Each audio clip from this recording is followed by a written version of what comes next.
Meeting come to order. Mr. Hire Source. Yes, sir. Welcome to this great Tuesday here at Southwest ISD. I would like to introduce Ms. Janice Hernandez, who is going to lead our invocation, and then we have the pledge of allegiance.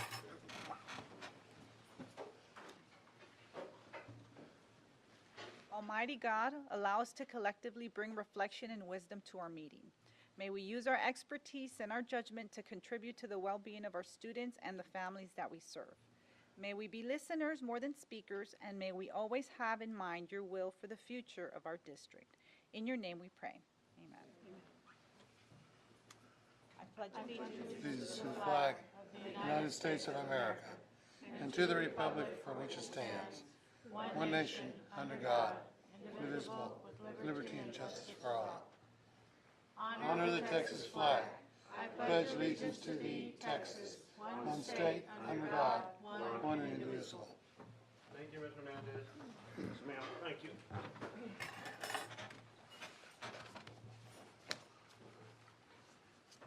All right. First thing is early release.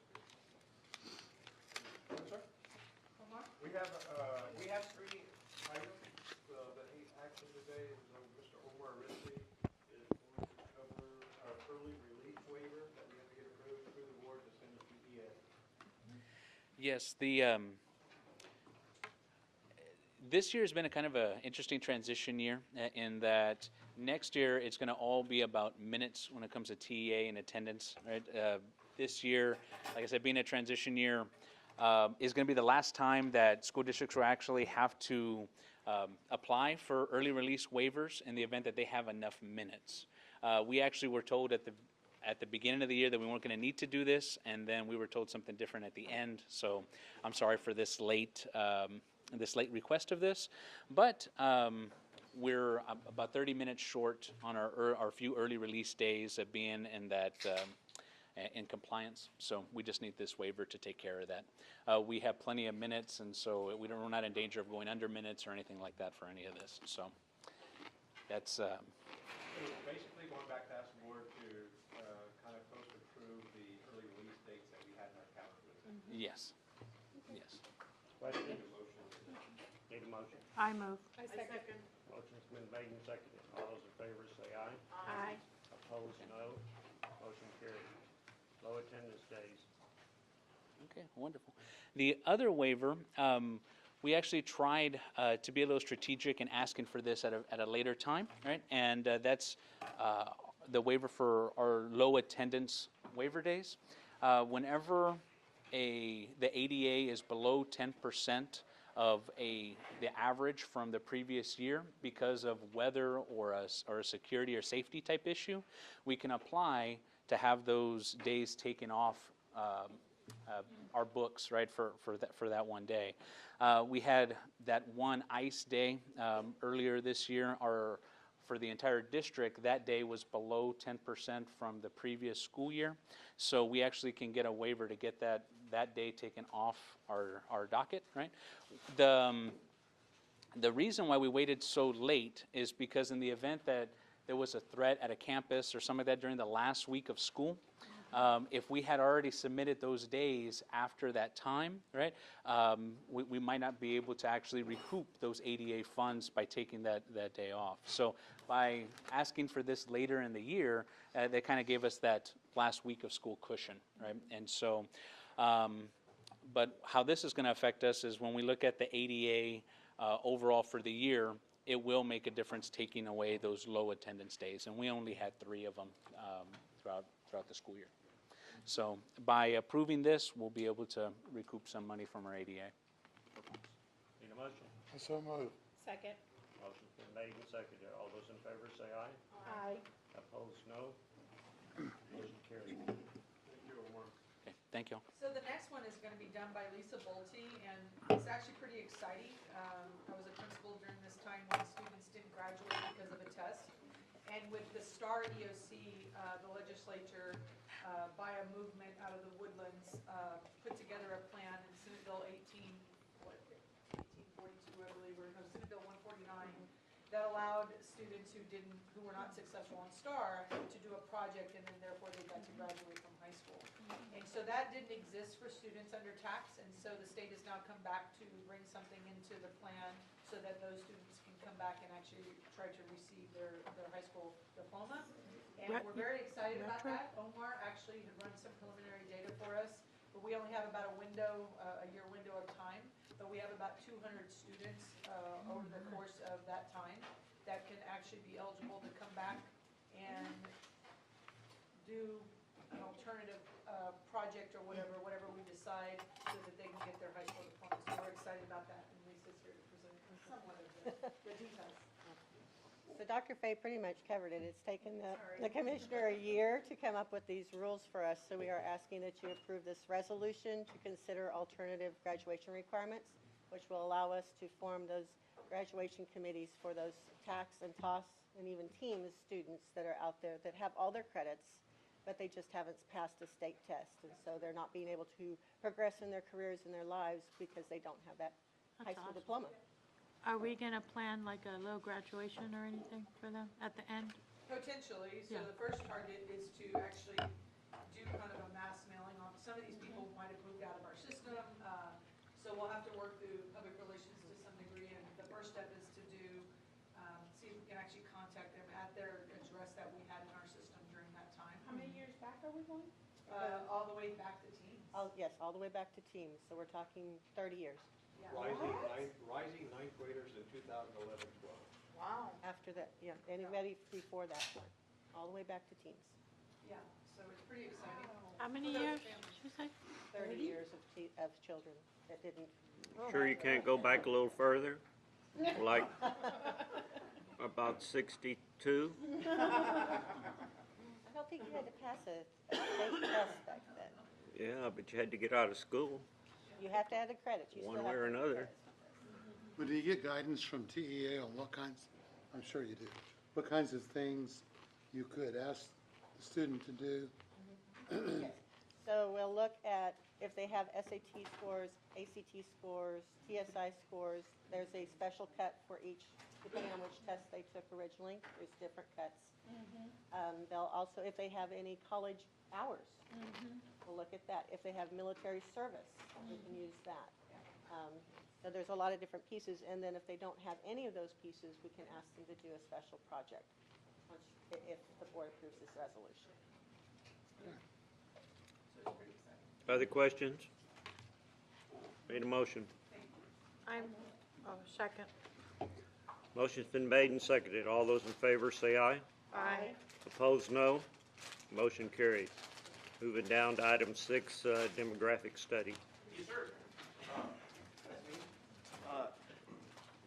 In line just planning on budget and long-term planning on facilities, and looking at a future bond, we felt it was important to look at our demographics and have Brent come in and kind of do a presentation. He's been working on this all year, and just give us an idea of where we're at as far as our demographics.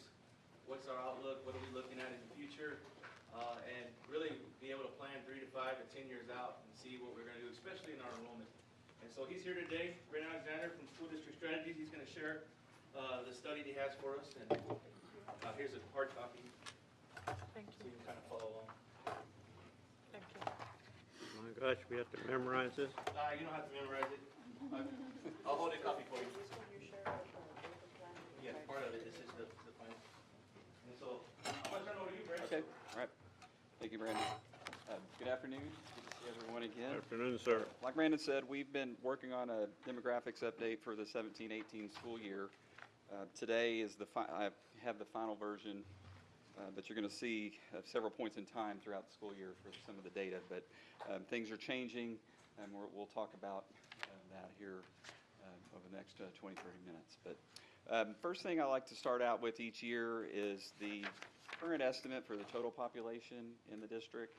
You can see that the number that on this slide is from about a year ago now. We get them every July from our national data source. So within the district, 62,371 is the estimated total population with 17,236 total households. So looking back over the last 7 years, that's about a 21% increase since the 2010 census. So generally, the overall population and total number of households in the district has been growing at about 3%. The district continues to, the typical household, majority Hispanic, 0.8, 5 to 17-year-olds per house. Most people own their home. There's various demographics here that you can go through. If you have any specific questions about anything, just let me know here at the end. The TEA released the enrollment data for all the districts in the state in May. So what I added this slide to show you total enrollment for the school districts in the greater San Antonio area. Southwest ISD, 13,873, ranked as the 8th largest school district in the region. There are approximately 30 school districts that make up the greater San Antonio area. As I just mentioned, 13,873 was the official enrollment total for the 17-18 school year. These numbers shown here are the fall snapshot numbers. So you can see annual growth number or annual totals dating back for the last 10 years. Note that the total enrollment in the district has climbed by 849 students over the last 5 years, and it's up almost 3,000 students over the last 10 years. Now, as you can see, the enrollment has been flattening out the last couple years.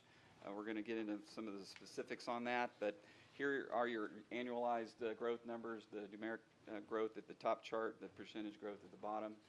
But you can see the last 3 to 5 years, that rate of growth has slowed down. And in fact, this from 16 to 17 was the first time in 16 years that the district's total enrollment declined.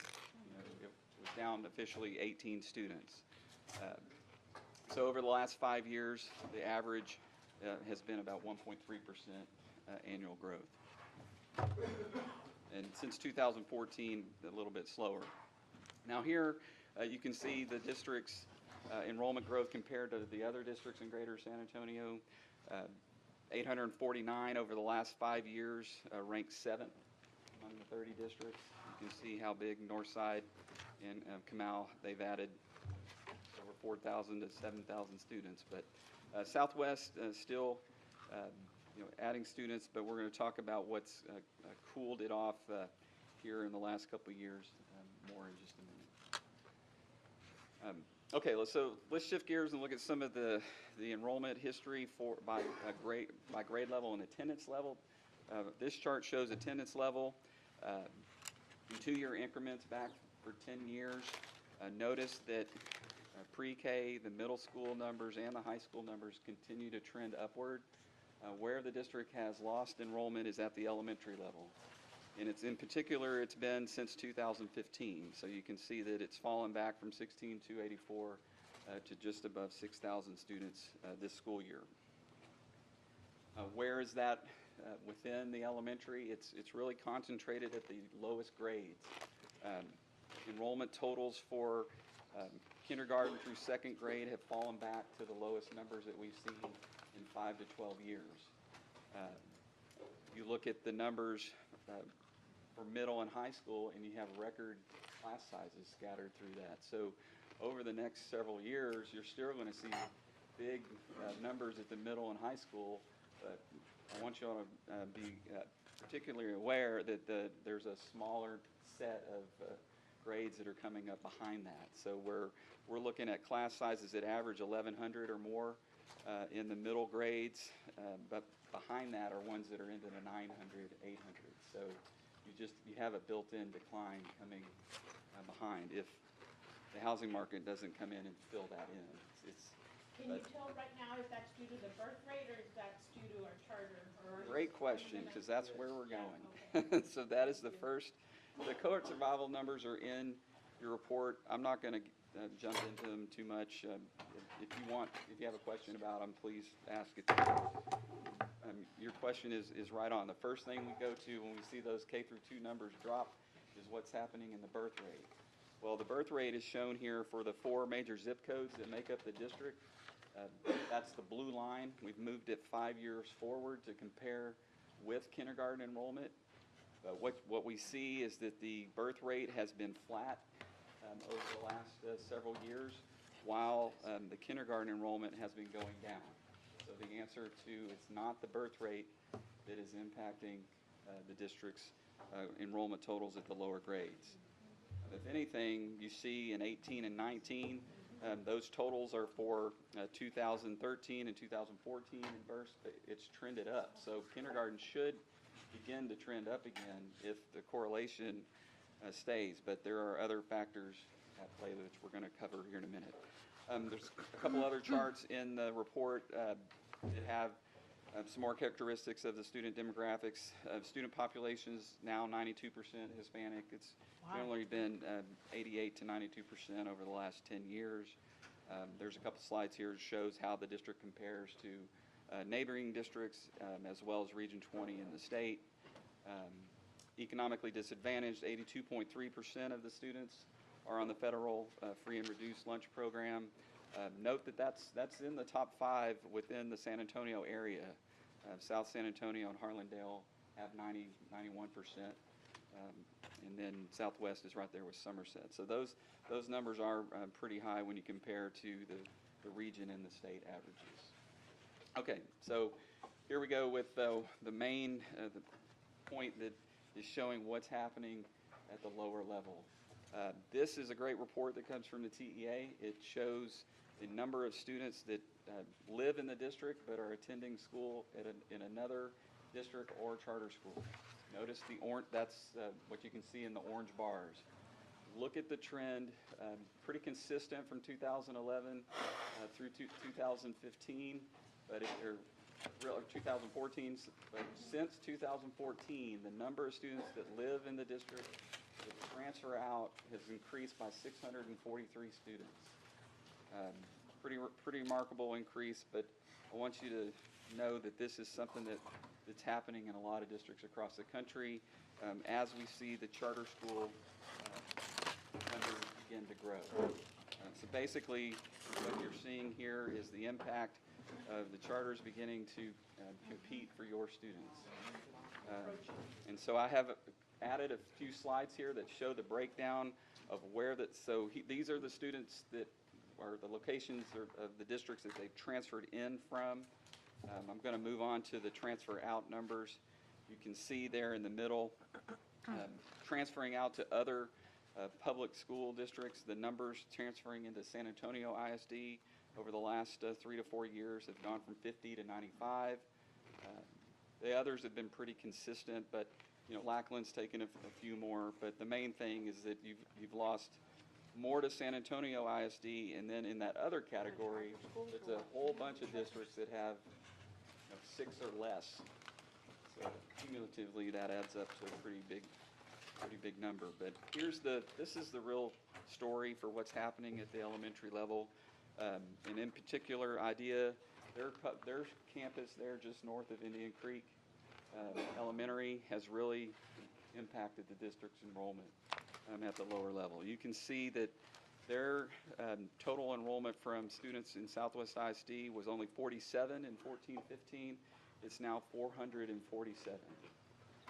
So that is dramatically thrown off our enrollment projections. If they had not opened, I would have been at the 14.3 total that we had been projecting. But this school has really been popular in. Do we know what grades? I don't know the exact grades for the campus, but they are, since they are K-6, I think they're K through 2 open this year and 6th grade. They're open in 3rd grade. So then they come back to us for high school or what? I don't know if they'll go to another IDEA high school if they do transfer or come back. So there are IDEA high schools? Oh, okay. They're very limited spaces. Yeah. A lot of students end up coming back to the high school. Correct. Which is why we saw 150 increase this year. So there are charter schools out there that are incrementally growing. They're adding a grade per year. Not necessarily the case with the 2 or IDEA and then a couple of Harmony campuses, but it is happening in other parts of the state where they start as K through 6 and then gradually grow to K through 12. So this IDEA school is K through 2, and they'll be open in 3rd grade next year. And they were 6th grade, they're going for 7th grade. Are they, do you know if that campus is at capacity? I don't know if they're at capacity, no. Not at their grade levels, they might be, but they're gonna have capacity to open up other grade levels. And so we have to be ready for that. Right, but were able to fill all the seats that they currently had open. Do we know that? No, we do not. I do not know that. And it's a shiny new quarter that's laying out there, and I think after some time, you're not gonna see the impact that you see and experience that students have. I think in our system is a lot different than those experiences, and I think you'll see this number as it's not new in the neighborhood anymore. It'll change considerably. Now, we geocoded again all the students back in the March timeframe. It was 13,856 that we mapped. Generally, the locations or the geographic distribution of the student population. We have about 13,500 within the boundary, 97%. That's generally what we've seen over the last several years. These next few slides just break down where the students live using the elementary attendance zones. You can look and see how densely populated, up there in the north with Big Country and Crewell Road, the number of students that are like in the Sun Valley zone, as well as in Indian Creek and Sky Harbor and Hidden Cove. Same for middle school and then high school. It's interesting to see how balanced the high school numbers are geographically when you use the attendance zones. Now we began to look at where, is IDEA the school that's pulling those kids out? Is it coming from like the McAuliffe attendance zone? And what we did find is that if you look at the last year, the 16-17 numbers to 17-18, we did see the majority of the losses come from that McAuliffe attendance zone, especially when you look at 3-year totals. You can see how those are down. So the next question was, are those numbers really falling at the lower grades? So we looked at comparing 15, 17, and 18 geocoding for grades K through 2, and you see that Hidden Cove, Indian Creek, and Sky Harbor are where the majority of those younger students have left the district. But I would say that it's kind of widespread along the eastern side of the district, but there is a concentrated loss in the areas near that school, so again, you can see the impact that it's had. Does this include the little kids that go to that pre-K for SA? It would, There's no pre-K in this comparison. there's no pre-K in this comparison. Oh, okay. But, I mean, they would in the future, in kindergarten, they would leave our system. And speaking of parents, there seems to be like, when you talk to parents, their big thing is, when their kids hit middle school. And for some reason, there's a perception that middle school is a really rough, tough time for children in general. And parents that try to protect their kids, they want to, I've known a few parents that pull their kids out of our system and they put them in one of these and then they bring them back to high school. Did y'all look at the middle school numbers? We did. Middle school numbers are really solid. Yeah. So then that's just a couple of people here and there, Yeah, okay? this is It's where mostly the This babies. is mostly K through second Yeah. grade right here, what you're seeing. Do you think it's because we don't have a secondary charter school in our area? Or, do you feel like if they were to bring a middle school or a secondary school into our boundaries? I would say that would have an impact. Right. We've seen that impact at the At elementary. the- So it's only because they haven't come here yet, but when they do come, then we can anticipate the same kind of loss.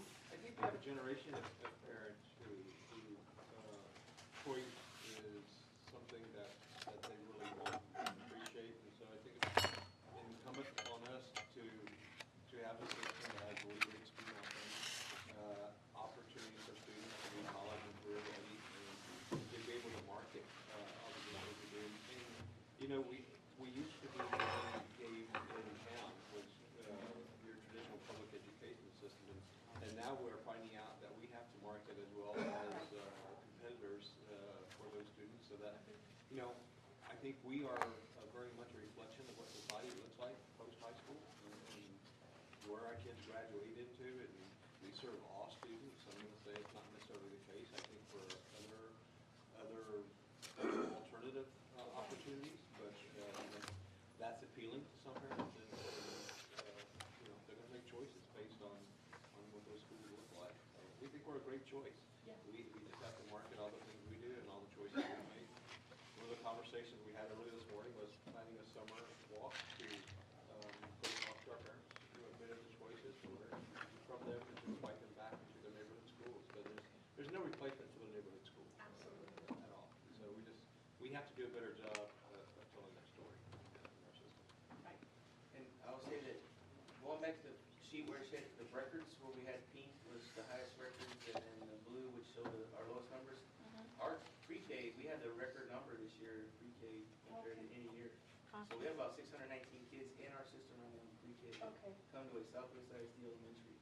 So we've done a good job to try to get them. Now it's gonna be interesting to watch how that translates next year to kindergarten. All those 619 that we have still coming, plus the ones that aren't eligible or chose a different path. We gotta keep an eye on that.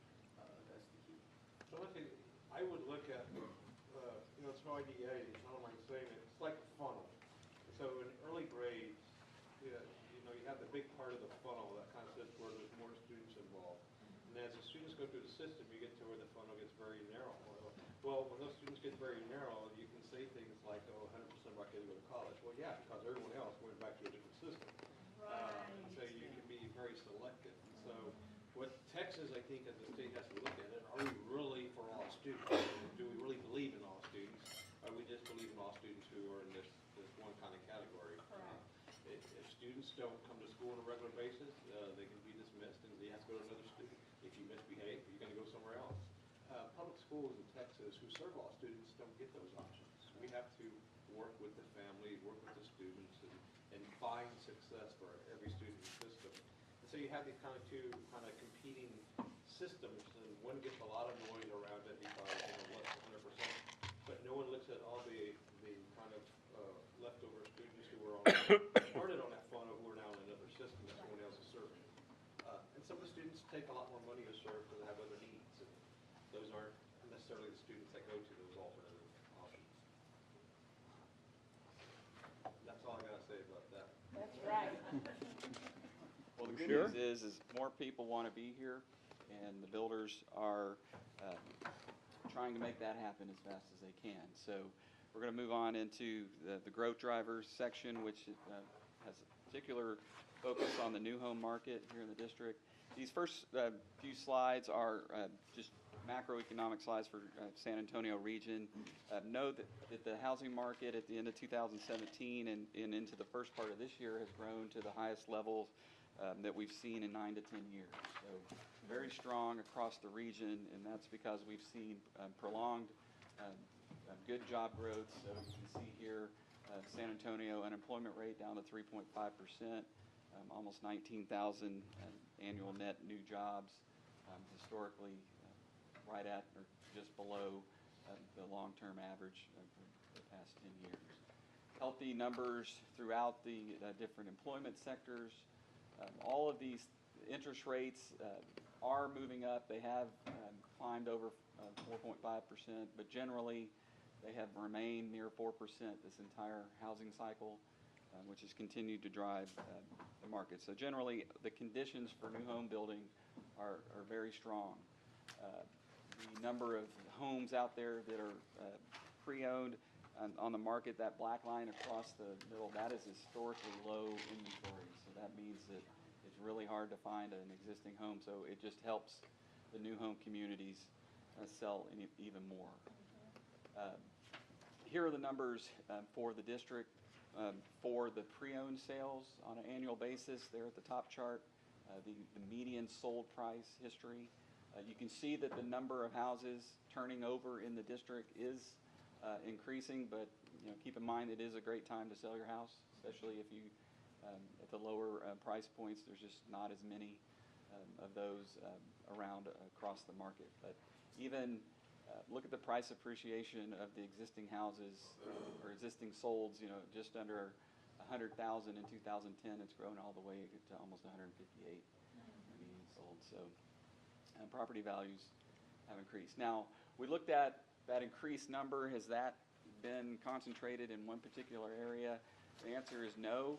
I've highlighted, we compared 14 sales with 17 sales, and it's really spread all across those three main areas. So there's been a lot of houses turnover up in the Scobie attended zone, a lot in Sun Valley area, and then even out in the Spicewood area, in Bob Hope area, that has turned over quite a bit. Here are the new home numbers. At the end of the year, the last fourth quarter, 60 homes started, 72 moved into. The annual pace at the end of 17 was 308 foundations started and 348 moved into. So you can see going back for the most of this housing cycle, the district has been in that 300 to 400 new homes per every 12 months rolling forward.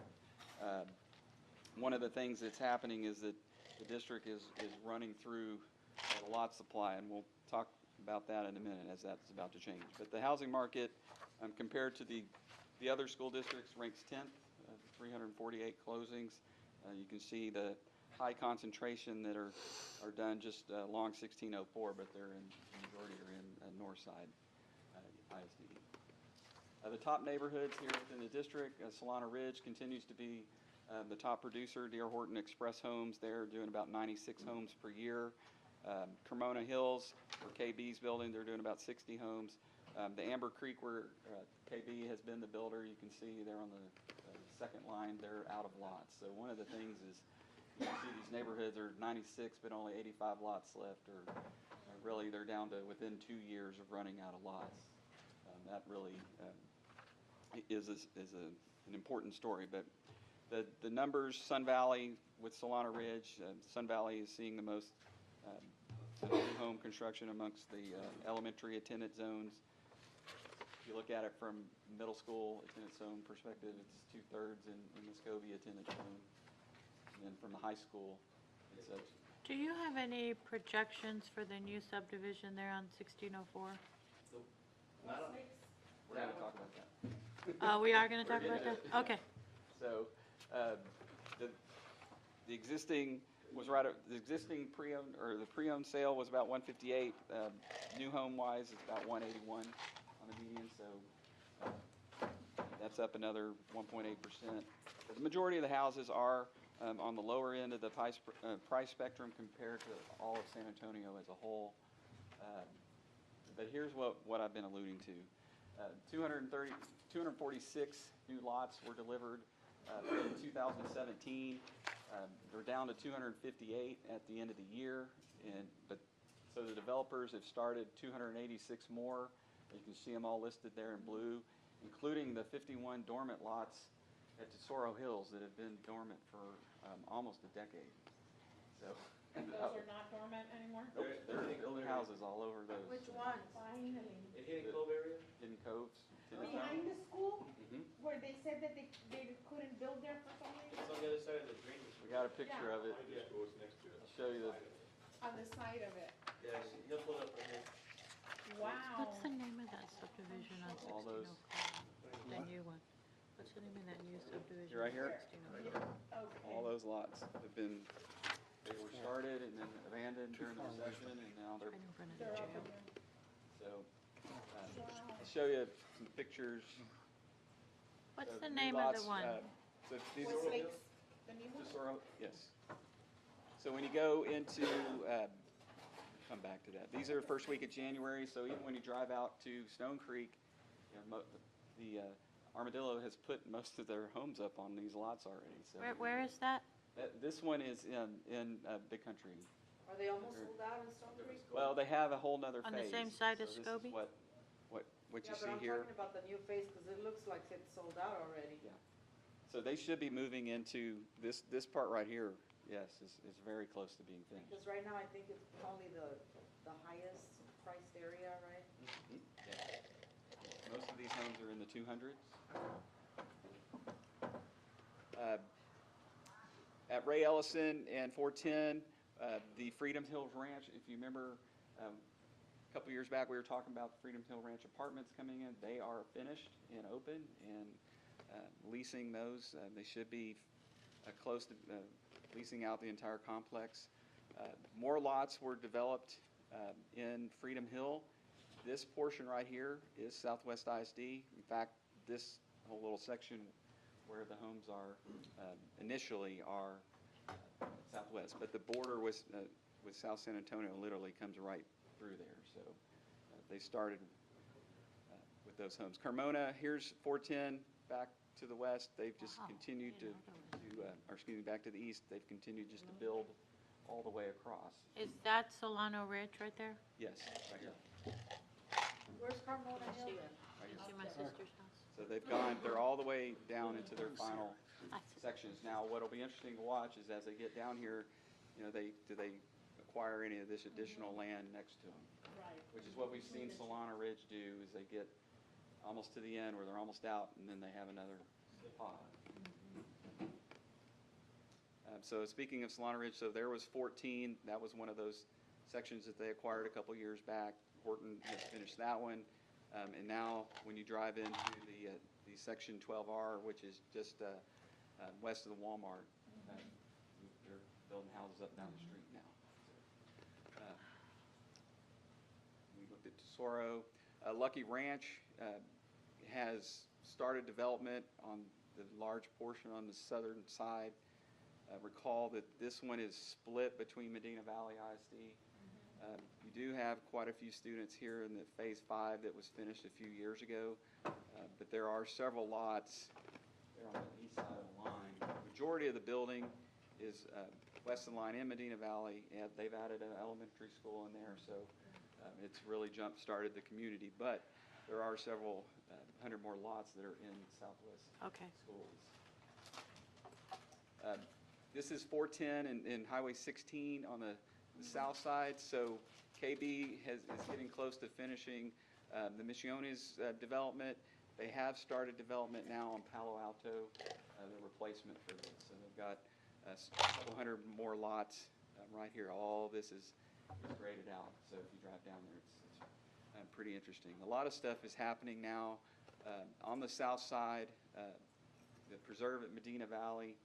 I'll go back. Excuse me. Yeah, Medina River, excuse me. I'm saying Medina River, Medina Valley ISD. Okay, so within the last few months, I just mentioned Palo Alto is started development on the first 130 of what will be 305 homes. Now south, so here's where we were just looking at the picture. If you drive down, here's Toyota. You come across, and that section right there is now under development. 233 lots for LGI Homes, which is the builder in Lucky Ranch. And so the long dormant preserve at Medina River is finally started after 10 years. So those lots are projected to be finished at the end of the year.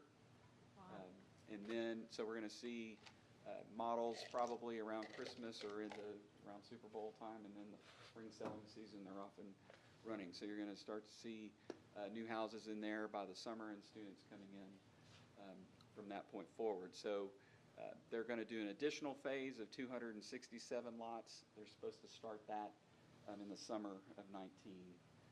And then beyond that, there's a whole other phase to the west that they can continue to do probably another 900 to 1,000 lots if this goes well. Was this the area that a long time ago they said, oh, there's going to be can be up to 4,000 lots? Is this it? This was it, right? So they're starting. And they were gonna have a commercial and malls. Well, that was the Verano. It's on the other side. Verano is this way here, real. School district is on this side. The median of this area. It was gonna be the Verano is this, They're red lines. all this up here. In the That's side, not in there's our counting. school This is district. different then. It's on the other side. Verano and Bankroll. Yeah, we know, and they're been Somerset? posting a few things in the news Somerset. that, other groups are looking at it and they're trying to figure something out. I It think is it's certainly possible that maybe happen. south But side not up there. yet. Not yet. Right, okay. And we So actually this is took it different. out for, because it has sat there for so long. Yeah. So- We are actually, just so the board knows, I think Thomas is exploring to change the road sign since, I mean, we've removed what they're saying from our demographic studies. We're actually looking to change our signage from Verano Parkway that runs in front of the school there to, so We've added, we've put in for several suggestions to the 911 folks to get approval. Yes, So it's, because of the GPS, right, and There- how it's, well, they're also in front of Texas A&M University, they're changing it to Jaguar Way instead of Frank, Verano. okay. So because they were doing that, we submitted to do the same thing at our. Was There's that the only reason? confusion there or- too. What are the other school districts around there? That, the one that had the news, you could see Toyota and stuff. What's The to one where the, the preserves that. I think it was I don't have a picture. further. No, no. There you go. Oh, yeah, right there. Here's Toyota. South of that is, or actually, yeah, well, below that is Somerset. Below Toyota? All that's Somerset. Okay. And then where Bob Loeb is, and then above that is South San. Mhm. And that's your district. And to the right, above Toyota is, There'll be a combination, party, that's the south side. okay. maybe a little touch upon the. Right up in here. Come in up there. So we're maybe like looking at almost 1,000 lots in the next year and a half, maybe? Correct, so there were 200 plus already on the ground, and you add these to the mix, there's 649 under development. So the lot supply has been declining, which caused let me fast forward to the forecast. It's caused the forecast to continue to fall, but we're going to rebound in number of homes. This could certainly go up if we add more. But we've been looking at, 300 to 400 homes a year. Our forecast is an average of 337. It's been coming down closer to 200. And then with the build out of these neighborhoods, it would drop below 300. But now the potential to drive that back towards 300 is coming. So the difference is right now we have about, I would say, 7 subdivisions that we're being able to add new homes. And those are going to go out pretty soon. So right now we have one preserve that we know is broke ground, and that's where these numbers are coming from. Okay. The West Lakes homes is, we first thought it was going to be Pulte, and now it's not Pulte. And so we're working through to try to figure out, they put a sign up, Yeah, I saw that. and it's So the sign is MI Homes. That's a builder based in Ohio, but they're building all throughout Texas. So they'll build good homes. So it's a big builder that will follow through. High-end home, I mean, Well, they Maybe a said little it's bit going to be more- from the 100s. I know, I So saw that. It says high 100s. so I mean Well, it that says could be high 100s. could be 199, 90 if they wanted. Well, I thought it just said 100. I did No. too, and I thought, wow. No, if you get close to the sign, it says to the high. High 100s. I was hoping it could be more So affordable. It's right off the 1604. Right in front of the jail? I don't see that. And we don't have any idea how many lots. Yeah. Well, I mean, Canyon Crossing built there, so why not? No, I'm just saying, but are they in the high 100s, Canyon Crossing? No, No, they started That's in why the I'm saying, hundreds. I just don't know that you those could, were last cycle and they were low. Yeah. it's hard to believe they're gonna put high 100s in front of the jail. The view. Well, I mean, the Just development on this side, our values have gone up, and the new homes are actually, I mean, the average new home is $180,000. Oh, okay. Yes. All right.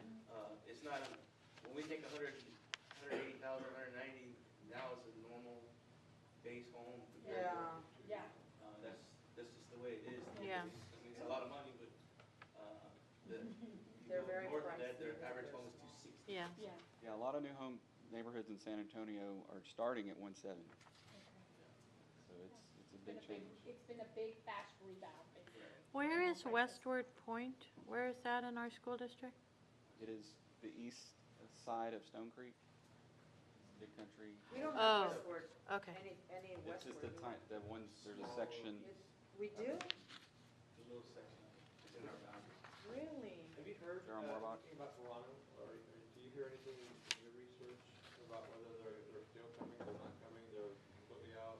Well, the last I heard was that it, that it had fallen into bankruptcy and the investors were wanting to get their portions back, and that was a pretty entangled mess to try to get everybody back what they had invested. That's where it kind of left off, and that was 5 years ago. Yeah, the last year I was at a meeting with the city of San Antonio, and the gentleman was very sure that they were getting to the final city clearance to break ground, and it was like a year and a half ago. So, It's been very quiet. Nothing from the builder side.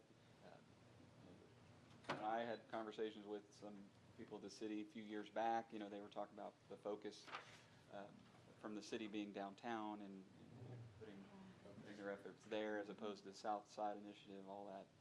So it's certainly possible for it to come back to life. Do you have any apartment complexes that are not As in Verano, MDs? probably not likely, but maybe in another form, I think so. separate neighborhoods or separate developments, certainly possible. Going back to Westward Point, is it only one street? Like one side of the street? That's No, it has 137 homes. In Westford? Yeah. Westford Point was 137 in the district, and they're currently all occupied. The last 6 homes were closed in 16, 17. I didn't know that was ours. And the border is literally right. You go around the curve, there, Westward Point, and then it's the border, and it's a different district. So. Okay, so what are the houses yielding? So we know what the forecast is. The typical home is yielding 0.67 students per house. I've highlighted the numbers for Solana Ridge, as well as Misiones and My at sister's Carmona Hills. So yields again, 3. you see 0.53 on the low end, but up to 0.68. So most of the neighborhoods do fall in that very normal number of 0.7. Is Wolf Creek all of ours, including what's far back, 1604 north? Yes. Okay. There are 2 streets that belong to us. Maybe on that far back. Yeah, I Most thought of there was a it is- little piece that belonged to the north side. Wolf Creek had 582 homes in the district. They're down to, as of last September, they were down to 21. Another way to look at this chart, if you look at the columns for pre-K and K-5, add them together, you get 0.34. So basically every 3 houses gives you an elementary student. My sister gives you 3. Helps inform me.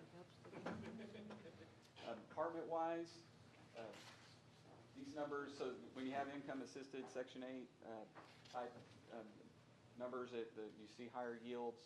And that's why I like Rosemont Palo Alto at 1.14 and Rosemont Millers Pond 0.95. Typically, we see those income-assisted type developments have anywhere from 2 to 4 times the standard rate for market rate apartments. So And do we have any apartment complexes that are not income assisted in our school district? well, the Fair Springs is They have. They're income assisted. Some I don't think we have any that are. that are just because even regular. Freedom Hills has some. So Some. it's Is that, not how does that, all. Yeah, It'd be they nice if we designate could a get some. portion of it. think that's how they do It'd that? be nice if somebody would build one that was, for anybody who could qualify to live in there. Huh? The new ones by Ray Ellison? Those are income assisted. But it's But not, it's not all of it. it's not the whole complex. I think they just designate a certain number of units to Oh, really? allow In for order to that. get their state Okay. tax credit, they have to offer a certain number of units. Oh, okay. Yes. Yeah, and I think that's across the city. I didn't know that. Okay. Yeah, and that's everywhere, right? That's good. Yeah. It's just because we have a lot of college kids that They get need tax places to breaks. live, and If they do I it. thought it was all income assisted. So the housing market, the yields lead us to the forecast. So if everything goes really well and the existing population that's already enrolled holds, that we should see enrollment by November next year be over 14,000. If we see another year of losses to school schools, like other charter schools, you see those numbers begin to increase, and it's very likely to see enrollment totals stay on that lower path there in green. Hopefully, those campuses are out of space, and it will not impact the enrollment here at Southwest any further. So the housing has the potential to continue to push the numbers back up closer to. Excuse me, these numbers do not take into account charters. This just takes into account the birth rates and new home starts and all that. Well, the lower scenario does keeps everything at the lowest Oh, trend, if you will, but minimal impact from. the green lines. Well, How what it about- doesn't take into account is that if IDEA opens another third grade, they're gonna bring in another kindergarten class. How about the economy? Is that figured in any of it? For the most part, I mean, we're looking at, anytime if there's a major event that happens that causes the housing market to slow down, then that gives more validity to the green line. The blue line is, it's critical that the housing market sustains the 300 a year threshold to keep bringing in that number of students. But you are going to have those record grades moving out as you have those smaller grades coming in, so there's going to be a built-in drop from that. But there is potential for it to be even higher than this, probably in 4 to 5 years, once we start to see how successful things like Medina River are. If they're successful, that'll trigger others to come down. The continued growth. We're still watching all the land around the high school, and those are still markets that could open up within the district. The builders are just now getting comfortable again with coming back to the south side and building the lower price points. That's a trend that's happening all across the state. The builders are trying to pull back from the high end, worried of an economic slowdown that impacts more of the expensive homes, try to put more of their efforts into more affordable homes. And in order to do that, they're having to go to the outer rings of all the Texas markets. It's happened in DFW, happened in Austin, happened here. So you all have that potential as well. But you have the large builders looking at are already making those moves in pretty large commitments already. So LGI, who builds about 75 to, they can build 150, 200 homes a year if they can do that maybe. But typically they're about 80, 75, 80 a year. If they come in and kind of do their normal thing, that's what's going to happen down in the Spicewood Tennyson. I think we're going to be that blue line, really reflective of who we're going to, there's a lot of excitement about the south side of San Antonio and with what's happening on the east side of our school district with Legacy High School and the potential for growth. I think we're going to be on the blue line. Well, I think everything's in place. I think all of it's marketing and PR for our district. I think that's where that's where we need to move forward. We have the programs, we have the all the exciting new things that everything's there. It's just the advertising and PR and make sure everybody knows. Do you have any more questions for Brent, or? Great study. Thank you. Thank you.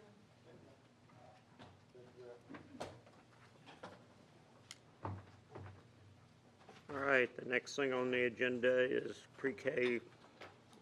We have Joya Ferrazas, who is going to give us some information in reference to pre-K opportunities and funding. Yes, good afternoon, Board. I am here presenting for the first time as Executive Director for Elementary, so thank you very much for that opportunity, and I have left you all a thank you card in front of you. Yes, ma'am, thank you. Thank you for the thank you card. Thank you. I am going to be presenting on behalf of Ms. Ana O'Toole, who could not be here today, so if at any point, I'm going to ask Ms. Francis to just go ahead and jump in to help me out with some of these questions, but today's information is just an information on Southwest ISD has been working with Pre-K for SA. We had previously been awarded a grant in the amount of $131,250 to be able to provide full-day pre-K services to our students and add some more classrooms to some of our campuses. So we are into our second year of that grant, and just recently, Southwest ISD was also granted a grant of $300,325 to be used over the next 2 years for 2018 through 2020. And this will allow us to be able to increase our number of grant-funded teachers to 7 teachers and aides, as well as be able to provide instructional materials and training to those teachers and training to administrators on how the assessments are used in the pre-K classrooms. So at this point, we currently serve 57 pre-K students in our 3 pre-K for SA grant-funded classrooms. And so this will definitely allow for us to be able to serve more students. How many throughout do we the serve? days. I'm sorry, I didn't get them. We currently serve 57 pre-K students and at 3 of our pre-K for SA grant-funded classrooms. At their sites, you mean? No, at our sites At our in Southwest ISD. Funded by them? Yes. We also have 15 I'm in the middle of a board meeting. Okay, that's where I got confused. Do we have a waiting list? Do we have a waiting list? Last year, do we have a waiting list? Right now, we do have some vacancies which range anywhere. The most vacancies that we have is at Hidden Cove Elementary right now, which is 10, but we do not have a waiting list. We have actual spots. So for at students pre-K, to we're get. not turning anybody away right now? As far, Not any eligible. Okay, not, so, non-eligible, will they be able to take up those slots if? no, they have criteria that they will have to be able It to still has abide to by be within this criteria, grant. even the grant, Correct, it's correct, it does have Pre-K is criteria. not for everyone, you know? Did I Yeah. understand that in the Can't go. that in previous, last year or the year before, that the district funded some classrooms and then pre-K for SA funded others? So what, so. Can you clarify that? Yeah, I'm for gonna me? take it back a little bit. I didn't hear. She's talking about what we funded, the district funded, and what pre-K for SA funded. So we have 2 Head Start classrooms in every elementary right now. That's funded half ADA, and then the other half is Head Start, because we wanted to go full day. So that's just Head Start itself. And then we had 3 classrooms, I would believe, that was pre-K for SA, Correct. that we funded half day, and pre-K for SA funded the other half day. And that was with the grants? That was with the grant, with 130. Okay. And then a couple years back, we got a federal grant to fund 3 more pre-K classrooms. And that grant went away, so the district had to pick up the tab to fully fund that 100%. This grant allows us to Mitigate that? mitigate that, still fund half ADA, and then, and cover those classrooms, which we had to pick up because we lost grant funds. Because we added those classes, and the grant went away, and we had to fully fund those 3 extra classes. And this allows us to put that pre-K for SA money there to help us with budget. So, and in doing the half days for all these classrooms, all the children have to meet criteria? Correct. Because they still have to be able to qualify for that other half portion that is funded through the grant. Okay, so we in effect never had any classrooms where that wasn't the case? Where they're fully funded by Southwest. Right, and a child could not meet the criteria and still get in? So there's one criteria that allows for that, and so the only criteria that we've allowed for that is actually because we have special needs students, special ed students, they qualify for special ed.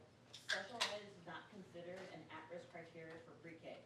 So just because you're in special ed does not give you eligibility rights into pre-K, but because the Head Start wrote a federal grant, and the federal grant acknowledges special ed as an at-risk need, we put kids that do not draw ADA into our Head Start classes that meet just the special ed need. They're the only additional kids that we serve that do not qualify eligibility for any of the pre-K services. Okay. So do we know how many children, how many students that are not qualifying get turned away? Do we know what? That are not are those qualifying numbers either under right? Head Start or pre-K for SA. Right. Do we have, I do not have the numbers for this year. Last year's number was 27, and 20 of those 27 were teacher students, teachers' children. They wanted to bring their kids to their campus. Those are just the people that apply. That's Bec- correct. most don't apply because they know they don't Because they know they qualify. don't qualify. Yeah, we don't Yeah. know those So numbers what because is- we don't know. Well, you know, roughly we serve 500 pre-K and we have 1,000 in K. So you can Oh. infer that's about 500. Okay. Right. So we serve 500 pre-K in about how many classrooms? I think our number is about 615, Okay, and that's in today's data. okay. And we have 2 Head Start classrooms at every campus, We have 28 classrooms 28 altogether. pre-K classrooms. Okay, that's, I Is wasn't it an clear. assumption that the need is only for those eligible? How do they That's come the- to that conclusion? And that's at the state level. The only ADA we get as a district are for eligible. Head Start's only funds eligible and pre-K for SA. Yeah. It's just the, That's through federal research, that And these are indicators of students not having the same experiences as the students who come from better served communities or just underserved populations. So it's a way to give students a better start. And so to use those categorical funds, we have to comply with the parameters of it. I completely understand that, but for some reason, I still get parents saying that they feel that when their kids go into kindergarten, they're not as prepared as those that qualify and were in the pre-K programs. Yeah, that's the purpose of the program. True. And I always use the example of my daughter came home when she started first grade. She came home crying, and we said, "Why are you crying?" She said, "The kids are all so much smarter than I am. I just can't make it." Well, she ended up being the valedictorian of the class. Right. So she did catch up, but it is hard on them. And I think that the question that we had to ask at some point is, how many kids are we not serving? Doesn't matter, without regard to their eligibility, is that a large number? Is it 500, 600, 50, 400? 200? If we look at our current kindergarten class, this past year, you're looking at 890, and I think our pre-K was like 600 or something. Right. So you're probably looking at a good range of 250 students in the district. So we but have to we're not decide someday, maybe when we have more money, I don't know. Well, But to that's why- decide who do we want to, Maybe they'll fund it. yeah, is it proper to segregate those kids from these other kids just because they don't qualify? And I think that's just a real ethical question that we have to deal with. And we keep postponing and postponing that. Right, but that at the end of the decision. day, we have to acknowledge that, you know, some of our children are very fortunate, come from better backgrounds, have parents that are doctors, and have such access to so much more resource and environment, that even though they may walk in with these children and be a little bit behind, they're only gonna be behind for the first 2 weeks, or the first 2 months, or the Those first 3 3 years. months. They catch up very quickly because they come from Parental support. better environments, and children that come from, you know, starved environments in a lot of different ways, they never catch up. And the studies bear that out. The research shows that if we don't help these children, we're gonna bear the brunt along the way as a society for Right. the rest of their lives. Yeah, I Well- don't think the question is So not it's helping them. It's not, so it is ethical to help No, I'm children not, that are I'm saying a it's an little bit ethical, behind, right? it's an ethical decision and an ethical dilemma, Mm-hmm. which I would say that we have a moray that says that we need to treat all these kids in the same way. But that difference in Mm-hmm. opinion set aside, we have an important issue Yeah. here, and we need to deal with this. And you know, it comes up, you're right, all the time, and at some point we're gonna have to put action behind it. I honestly think if we were to open it up for all students who qualify, don't qualify, and when you don't qualify, it's just, it's the finance burden on the district, Yeah. we take it. I honestly don't think we're gonna fill those 250 seats, because there are some students who've been involved in other programs that they never wanna leave. We wanna stay in this program. Well, I don't think it's a huge cost if we were to ever go there. I think, Yeah, Dr. Verstov, last time you looked into it, last time Dr. Meyer made, you know, this statement and we looked into it, we didn't have the grants yet. I think we've come a long way at increasing the number, to 615. So therefore, the children that don't qualify, that number has shrunk quite a bit. Back then, I think you had told us it was, an extra $1 to $2 million in order to do all the extra children. I think now it'd probably be a much smaller number And more because of affordable. all the additional grants that we have secured. And we've it- made those it bears looking at decisions again. before. I mean, Keith, you get to breakfast. pick. You get to pick up there, number 4, number 6, you'll get to pick I 2. do that. Well, let me just add one quick, and then I'll stop. And that is that we're competing with, you know where our competition is. And what they're so successful at is getting them that first year. To going out, because the parent and the kids in many cases don't have any experience. It sounds great, let's put them in that first year. Once they get in, then they have a bunch of peers, kids they like, and they're more likely to keep them. Now, we haven't even had a chance yet to deal with them yet, or we would have a chance if we were dealing with all kids in pre-K. Dealing that with them would give us the opportunity to compete at a higher level. You're asking us to bring some innovative plans, which I would love to do that, because I think we need to serve our early childhood. We also have to bring another conversation forward about what we're doing and at what cost to belong to pre-K for SA.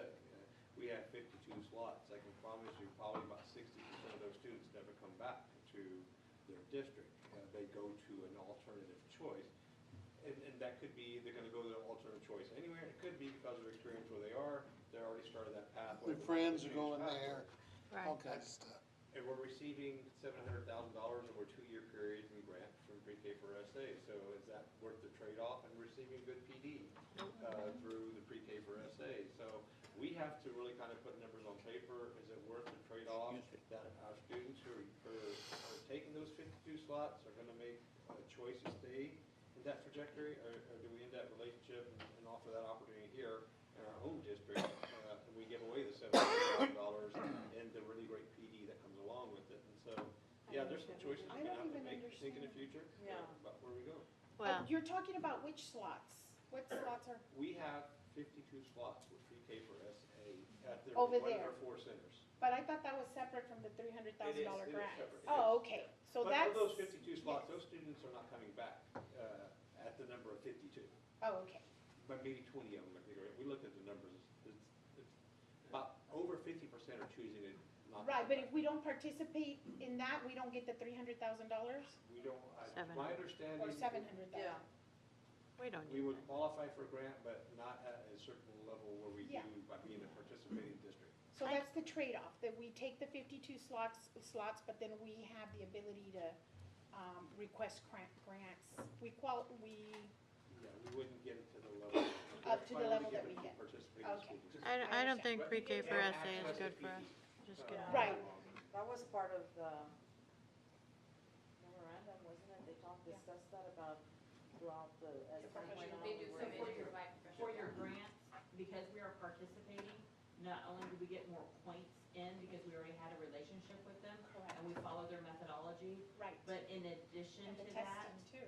they opened it up beyond the borders of San Antonio. So when the first grant came out, we could only apply for the schools that were within the San Antonio boundaries. Okay. Because we are a participating school district, they opened it up so that we could have schools participate in the grant Uh-huh. and open up centers here in our district beyond the scope of the San Antonio city limits. Okay. They opened it up So to we wouldn't have been able ETJ. to do that had we not been a participating Okay. school district. Well, we need information on Yeah. if this is hurting us in the long run. If you say we're not getting all those students back, And It's not although we hurting have us. 200 We don't know. students that We don't do know, it's participate not that are hurting us, we eligible. do know, because we're not getting so eligible, much back. But but we're can, not getting the kids are we back. having parents that are Right. actually So inquiring? that's hurting us. So, go ahead. There's another piece to this that isn't part of just student and ADA, right?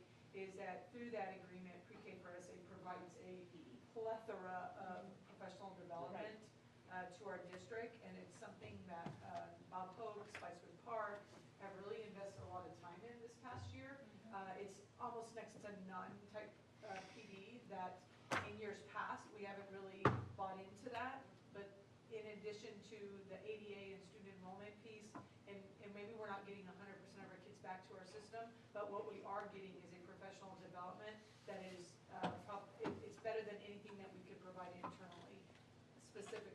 guys should see this on paper. Yeah, Yeah. And be exactly. able to give us direction to what you want. And I've so. talked to a couple of the parents that have taken that PD, and they're very, very positive. Yeah. They said that it's really like good, Yeah. good. They're People like that. able, because of their funding structure is a lot different than our funding structure, they're able to do things like put a director of PD in every center.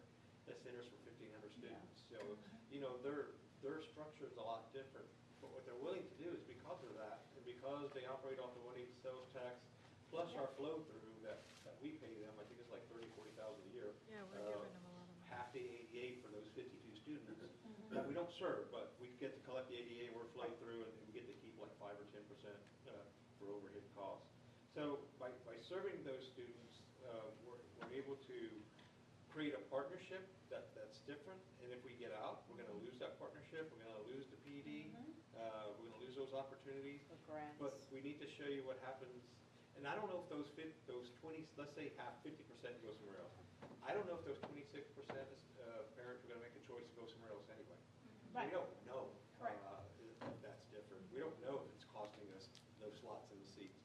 But we should at least bring you that information and let you guys be able to see it all and Right. what that looks like. Yeah. We will. One other thing is that there's nothing in the agreements with whoever, PD, whatever it is, for San Antonio, whatever organization.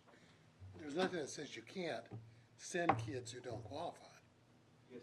Yeah. There is? There is. So if you send kids that don't qualify, No, all of our kids have to be qualifiers They don't to accept them. participate.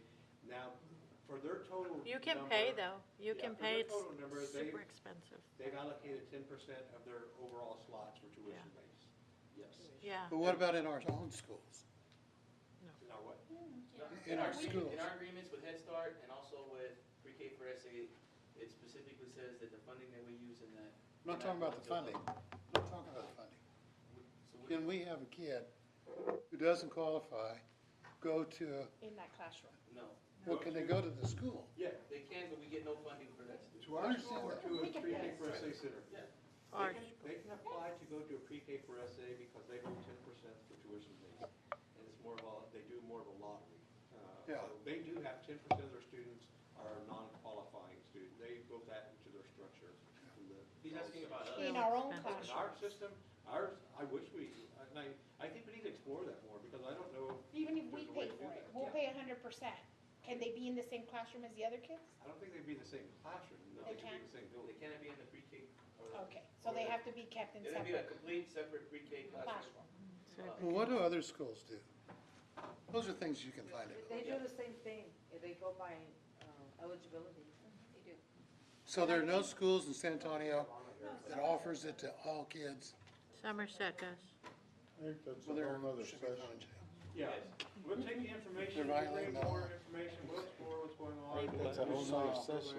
Because there are some around. They had already brought us information like about 2 years ago, and it was Maybe a little more more. expensive. It was too expensive, but now there's less kids. Somebody told me we're getting a little every too year far varies. on this and let's go on to the next. And so all in all, it has, we have been awarded an even bigger grant, and so kudos to Francis and to the elementary team Yay. and Anna O'Toole for going through with this. But those are all very good, valid questions and concerns, and one of the discussions that I have had with Anna O'Toole is finding a more aggressive way of recruiting for pre-K and ensuring, because a lot of what you said about the assumptions is true. There was an article that I read recently was that there are a lot of parents, especially of Hispanic descent, who don't feel that sometimes they want to send their child to pre-K because they're too young to attend, and so then therefore they would rather wait until kinder to start. And so there are a lot of different factors that I think that we need to keep exploring. But all in all, it is going to give us a bigger opportunity and a better opportunity to be able to invite more people. How many open slots did you say you have right now? We have a total of 42 vacancies right now. So how are we gonna advertise that so that people that could potentially qualify will come? So we are continuously enrolling even throughout the summer. We're going to continue to enroll and continue to have. But how do you do that? Do you find them? How, or do We they find have them? sent out flyers, and we sent them out through the schools as well. And then we're more than likely going to be putting that information up on the marquee again, that even though school is out, we are still going to have FSAs at the campuses and be still enrolling so that we make They've sure been that we enrolling fill. since January, right? we always did our enrollment in April, Right. but we found out that other charter schools try to enroll early. So we moved ours all the way to mid-year so that people knew they had a spot. You don't have to look for a spot, you're gonna qualify for it earlier, you're gonna know where you're gonna go. The other thing that we do is we also reach out to every person that's at a pre-K for SA center, and we invite them to go to their neighborhood school. And then we make contact and we let them know about the parent events that are happening there, because we think with all the other events closer to your home, it would draw the parents to want to bring their kids. And so our numbers really have gone down for how many kids are going to the centers or applying to centers. So they would rather be at their neighborhood place. The people who are choosing the pre-K for SA centers from last year, a lot of them, they worked at Brook City Bank. It's easier for them to get their kids right off of work from there, or they needed the extended day. And Yeah. then we provided extended day for pay. And so that's kind of the people that were headed out. And so those are the people looking for little opportunities. We do make sure that we, because our grant says we have to send out flyers until those rooms are filled. And then you have to actually monthly show them the flyers you send out. So Anna's doing that monthly because it's a requirement of the grant. To be able to go on and give STAR and EOC a little bit of time, we need to go on to that. Thank you. We Sorry will, about the we delay. will bring back the future information for tuition-based, what that cost may look like, so you guys can see that. It's really hard. And Lisa or Jennifer, Lisa? Probably both, and we'll all try to help. We'll all tag team on this. So We're excited about it. Since Brandon didn't give you enough numbers, we want to give you some more. There'll be a numbers game.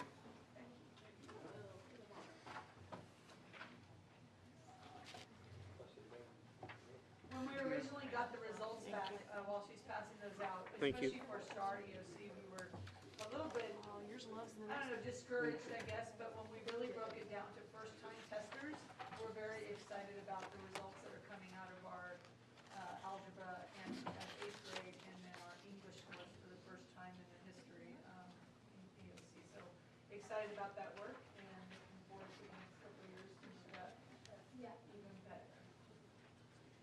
Okay, so we're going to give you an update on the 5 and 8 math and reading results, and then our EOC results, which we have received. We have not received any other test scores yet. We're anticipating those to be coming in on June 13th, so we still have a little bit of wait.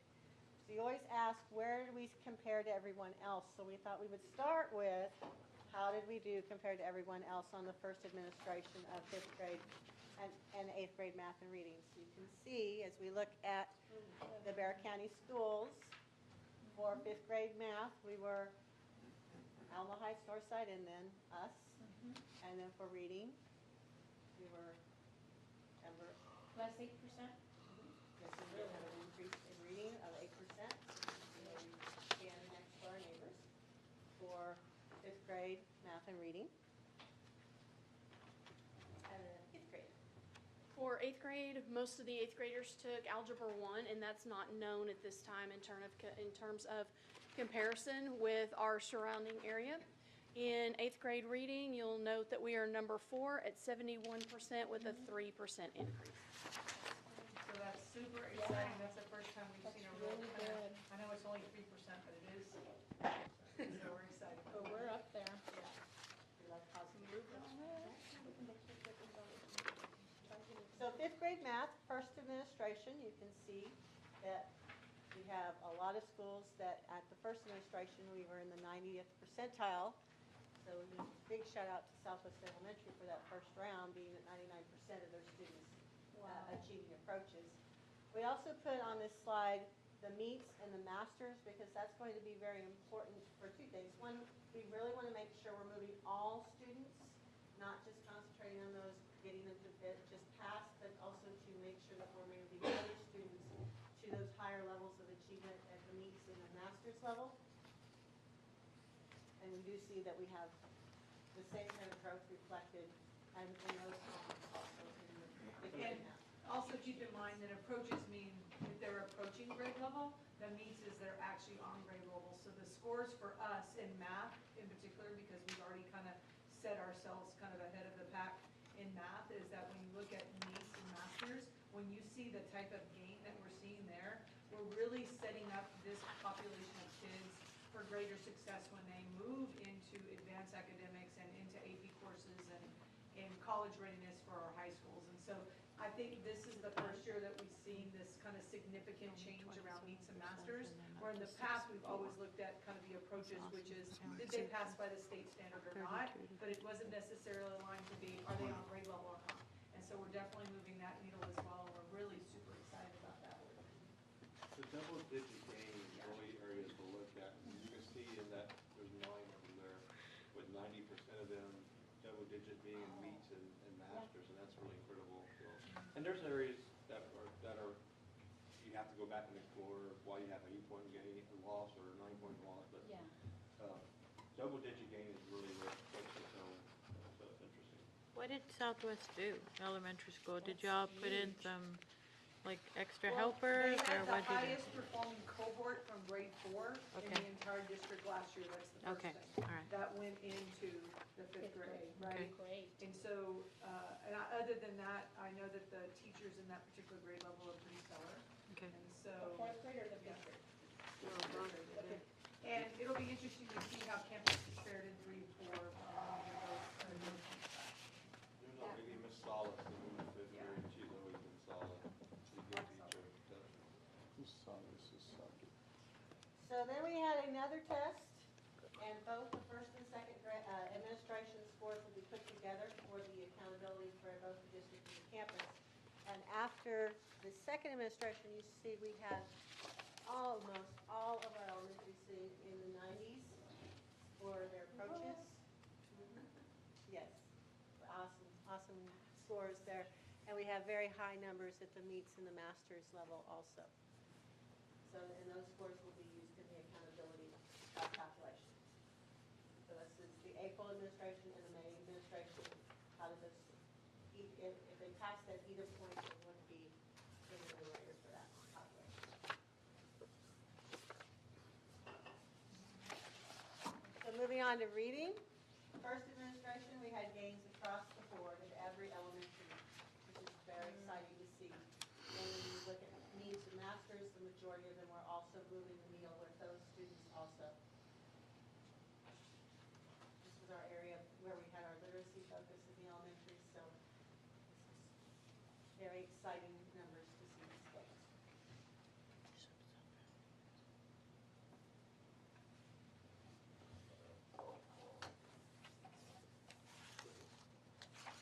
And then after second administration,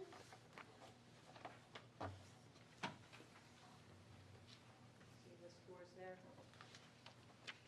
Again, those will be used in the A lot of green ink. A lot of green ink today. We like green ink. All right, so let's talk about 8th grade. Uh-oh. So after elementary, the only comment I can make is keep it coming. Keep it coming. And so here we put 8th grade math first. And there's a note on the bottom to make sure to look at the tested numbers, because remember, we moved away from 8th grade math to Algebra 1. So that's why you see less than 40 students totally in district-wide that took 8th grade math. And so when you go to the next slide, you'll actually see the algebra scores, because this is where all of the other middle schoolers landed, as well as the high school.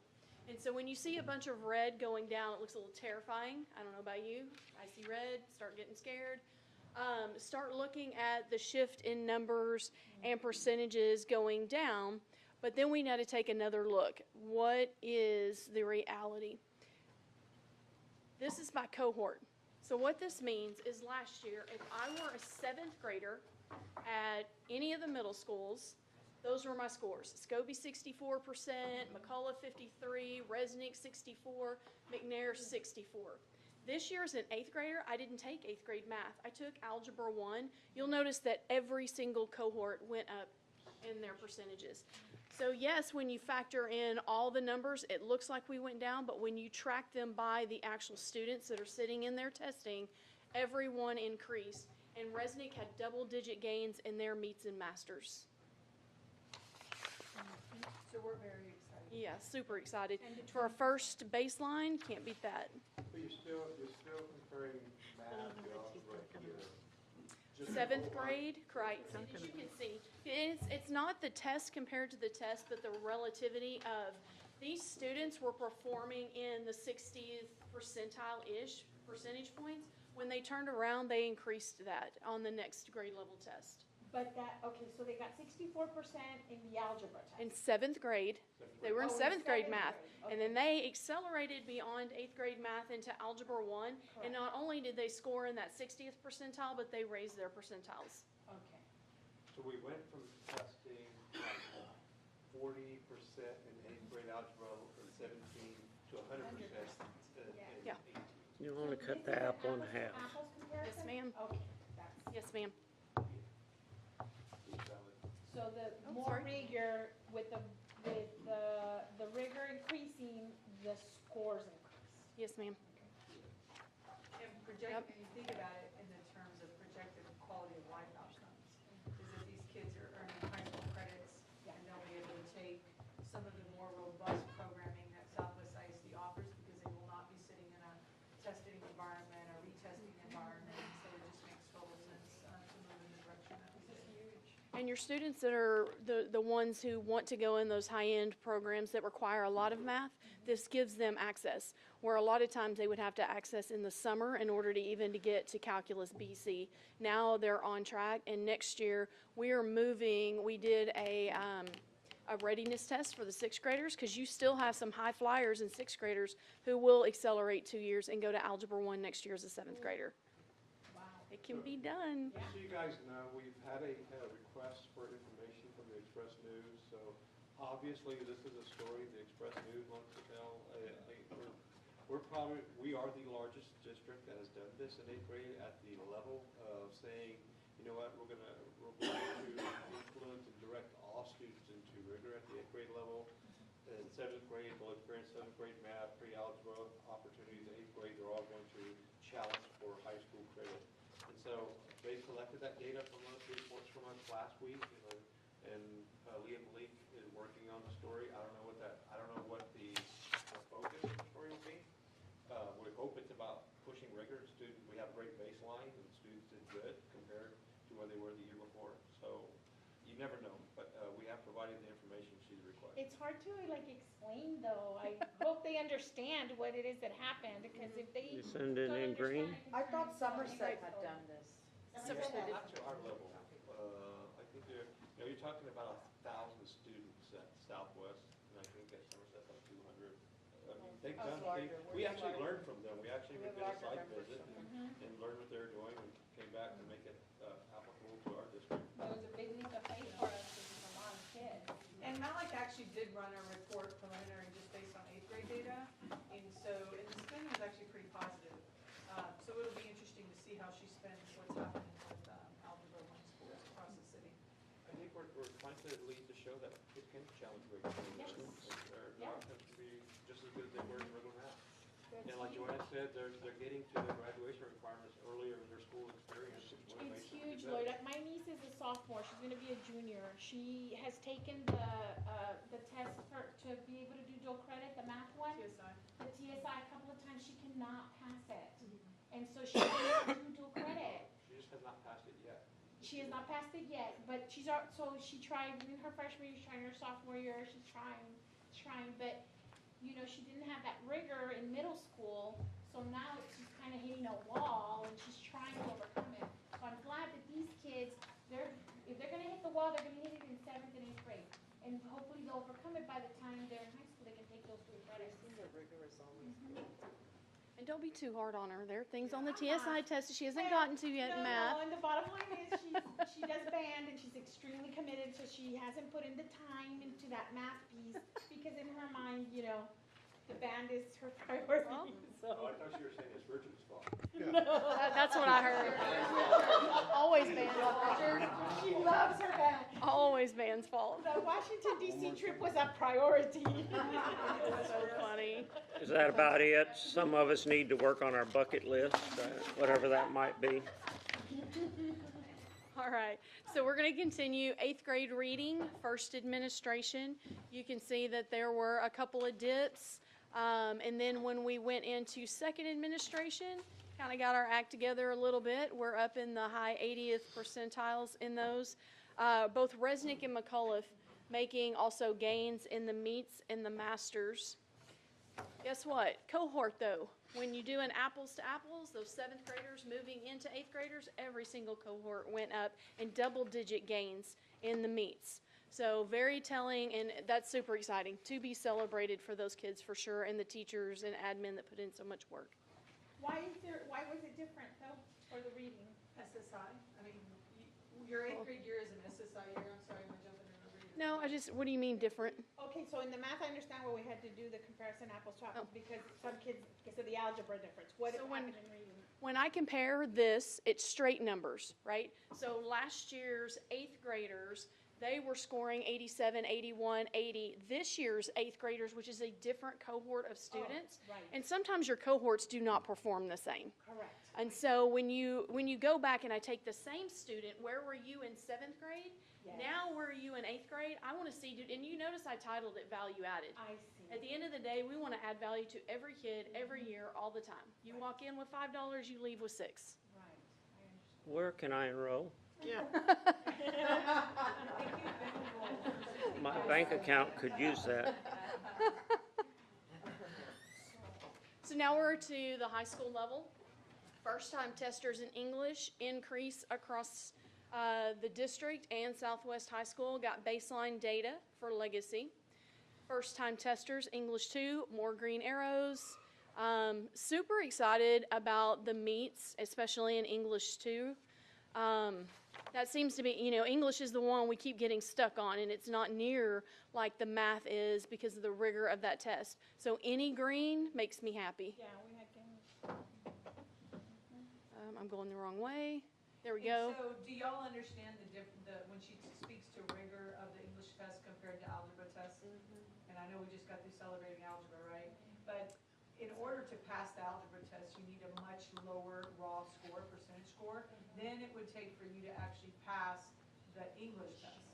And so English 1 and English 2 across the state of Texas is just a much more rigorous test. And these two tests are the reason why we have Senate Bill 149, which is where in the event that kids, some kids actually can pass or score higher on the SAT and TSI and PSAT and ACT than they actually score on this test because it's just that rigorous.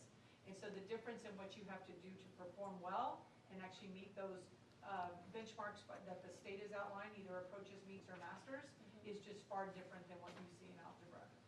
Well, and I would like to point out one number. When it says Southwest High School this year hit that 68% approaches, that's the highest number in Southwest history. Yeah. So we're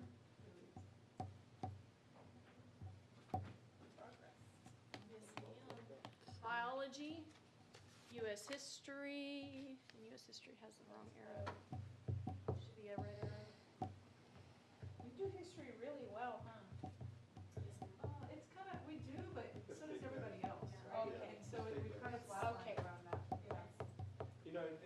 This is basically just kind of a status report for you guys, because we don't have 3 and 4 and 6 and 7 data yet. Right. They're still coming.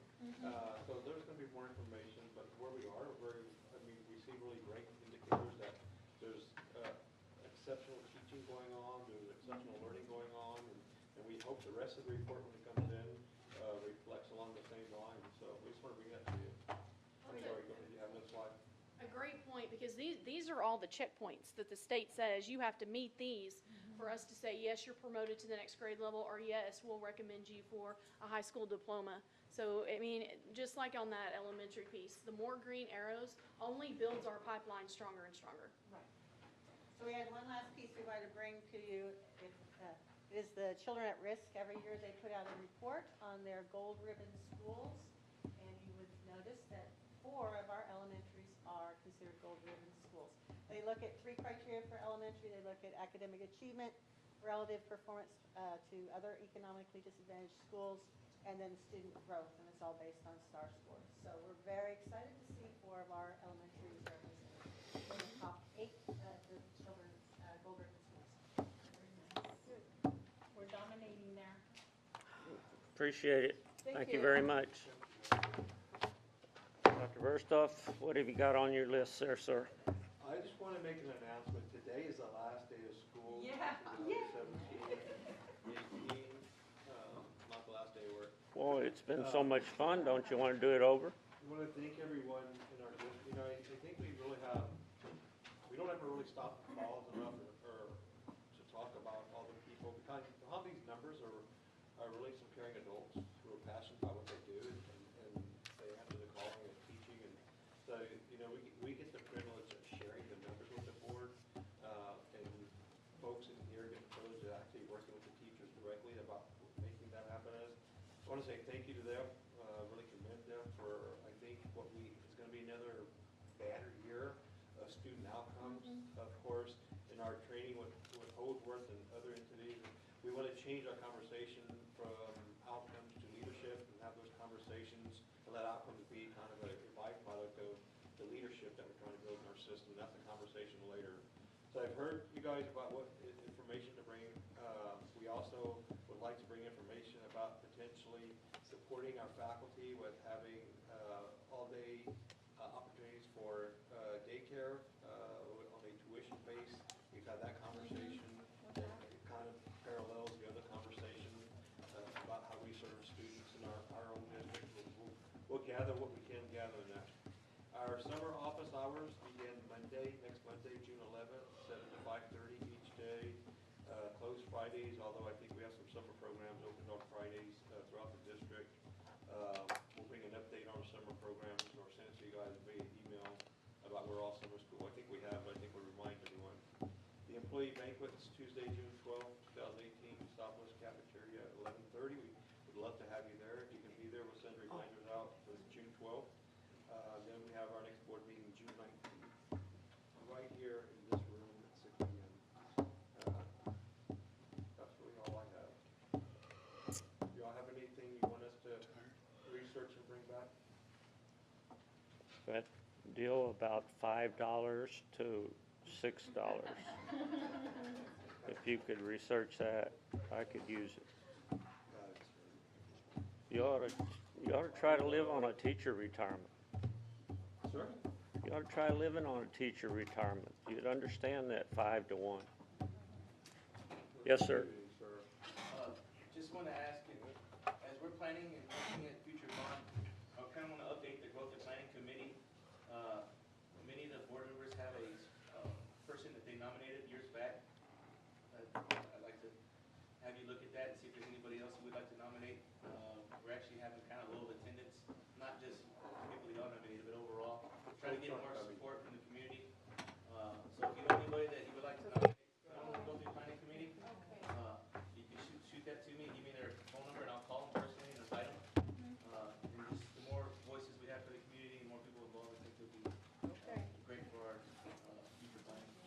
What we had was none of our people that we recommended showed up.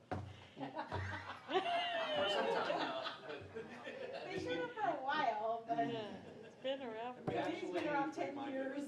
I couldn't go because I had a family birthday, but I well, I'm would have looking been forward there. to. No, it wasn't us. It was the people we You mean nominated. the community? None of them came. Yeah, you would like to have. No. What do you think? So you guys know the way our program is going, we would like to be able to bring information to Call-a-Bond if we're going to Call-a-Bond in July. And so it's critical that we get some really great community input in the next couple of meetings. I think Brenda's going to try to have at least 2 in June so that we can hash out some of where we want to go in the future in terms of bonds. Is Max still like the spokesman? Do you want me to, Yeah, if, what? I'll tell you. If anybody has names now, give them to him because he's looking for names. I have a couple of names. I'll give them to you after the meeting. Anybody else? Anything? No, thank you guys for everything you do. Happy last day of 2017-18. Anything else? Nope. Adjourned at 12 after 1.